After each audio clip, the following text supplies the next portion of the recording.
Mesha Rashi pumidi mapungning yangi ketoi tonan bamini wayang ngangi mabuk sengi sawali munungi tabak tanan tokali lan seli sabu wati mingon pitok pamude Mesha Rashi ka fabu numit haragati lepak pokpa thangsa amasung iraini barta tobiningba oiraga na lepak pokpa si khwaidi fabu oi pangnaba masuna angangba kori masu sana masu napu masu oi pangnataba masuna amubani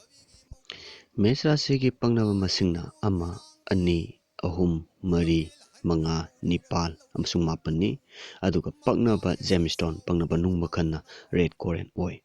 leibak ko numita sibiyu yet thangba ring finger da sibigedabani